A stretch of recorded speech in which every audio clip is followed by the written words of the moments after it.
Hi everyone, this is Melanie down at the Men Franklin in Monroe. I'm going to show you how to make this cute little candy holder today, made out of our really cute Valentine paper from Doodlebug. And inside, it's the right size to fit tea bags, like a little tea bag. You can actually fit 4 of them in there. You could fit these cute little Tic Tacs. You can also fit a Reese's peanut butter cup or a Ghirardelli chocolate, like 2 or 3 of them in there. And really fun to give away to teachers, neighbors, friends for Valentine's Day. So first I'm going to tell you what supplies you're going to need. You're going to want to get some paper, and I've got this cute little Doodlebug paper that I'm going to use as a background. You can also use just a regular 8.5 by 11 but for the background, but this is the one I used for the background, and then I'm going to use it out of this Doodlebug. I really like this one because you can get a lot of different looks because we're cutting little strips out of it. You're going to need your paper cutter, a bone folder, and you can either use it on here like I showed you already, or you can use your scoreboard. You're going to need some scissors and a corner rounder, some adhesive, either your tape or this kind of runner. I'm going to show you how to use the runner today, and the crocodile or a hole punch. I'm going to show you how to use this crocodile today. So let's get started. Okay, to start with, you're going to need to cut a piece of paper that's 2 3/4 by 8.5. And that's why I tell you can use an 8.5 piece of paper also, because you're just going to use that 8.5 by side and cut. So this one is 2 3/4 by 8.5. And then I just, from the end of this 2 3/4, I just cut one that was 2 pieces that are 2 3/4 by 1 3/8. Okay? And then on your designer series paper and pattern paper, designer series paper, whatever you want to call it, in the crafting world we call it designer series paper. That's what these two are going to be right here.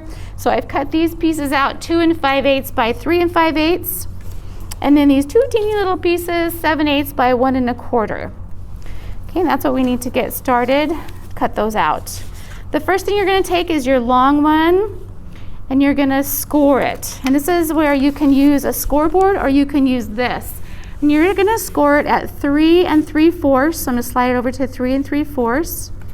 And I'm going to take my bone folder and just lightly make a mark there. Then I'm going to go to 4 3/4 and make another mark there. Okay, that one, I think I can see that. Okay, and then on your little pieces, you're going to score it at 7/8. So 7/8 is the 1/8 right before you get to the 1. It's in between 3/4 and 1, and you're going to score it 7/8 on this end. Then you're going to flip it around and score it 7/8 on this end. And that's if you're using a paper cutter instead of a scoreboard. If you're using a scoreboard, you can, score it at 7/8 and then go down and score it at the other end. You don't have to flip it around like this, but today I'm going to use this paper cutter. Okay, so that's all the scoring that we need to do. I'm going to put my paper cutter away. Now I'm going to take the corner rounder, and this rounder that we have here is from We Are Memory Keepers. It's got different points, like this is more round, this is more pointy. This is the one I actually like the best. And all you do is slide it in to that corner and press. And I'm going to do all 4 corners. Slide it in and press. Whoops, I didn't hold it in there straight enough. Press. If you don't get it exactly in there, you can fix it. Okay, and then all the way in and press. Whoops, I didn't get all the way in. There we go. Okay, and then I'm going to also round the corners on my DSP because that's going to go on top of that. So when you have a one-way design, make sure your design is going that way and not this way, or you're not going to be as happy with it. Go ahead and slide that in and punch just on the top of both these pieces. Top there and the top here. Okay, that's all we do with our corner rounder. I'm going to put that away. Clear off this.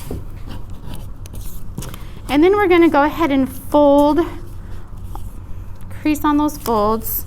It's hard to tell in this paper. There it is. Just going to crease it that way. Crease it this way. And I'm deciding that I want to put the plaid side out. You can also put the other side out. You can also use plain paper. And then I'm going to go ahead and crease these. So it's going to be right on that score line and on the other score line. Okay. So we're going to go ahead and put our pieces on the ends like this. Now, if you haven't seen one of these tape runners, I'm going to show you how to use it. You buy it like this. On one side, it's got like some lines. This side is smooth, right? This side with the lines is where you're going to put your finger. And then you're just going to press and lift up, all the way around there. Press and lift up. Let's go ahead and do this one while I'm at it. Press, lift up. You know, you don't have to get it perfect.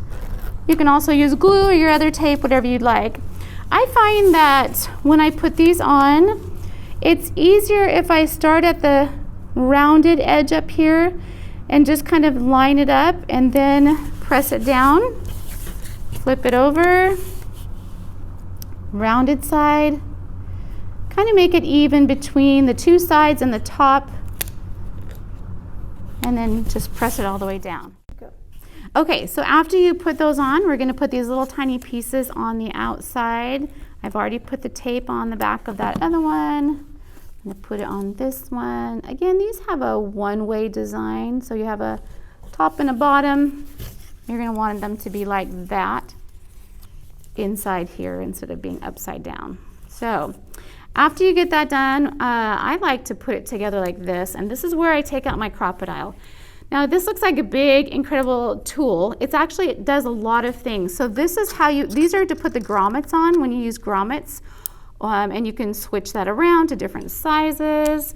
And then it's got a smaller punch hole and a larger punch hole. The thing I like about this is that this right here moves back and forth. So you can set it where you want to. Like I'm going to set it at about 3/4. And then you know if you're going to punch two holes, they're going to be at the same distance. So I'm going to hold these together. And if you're a perfectionist, you can like measure the line across there to make sure you get it in the right place. But I'm just going to wing it today. And I'm going to put this all the way down so that the paper is touching this part down here.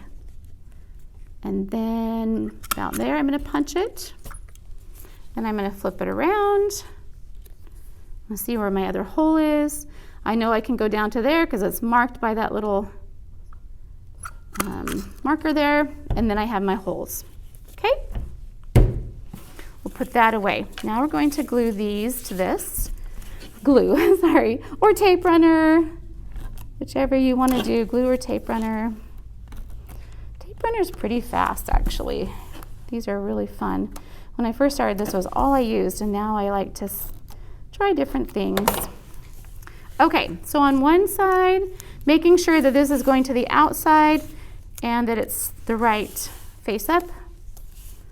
I'm going to line it up with the bottom. I don't know if you can see, but there's a score line right there where it folds. I'm going to line up with the bottom and the side and just press it into there. And then the other one, same thing on the other side. So line where your score line is right there. Line it up with that, line it up with the side, press it in. So you have something like this.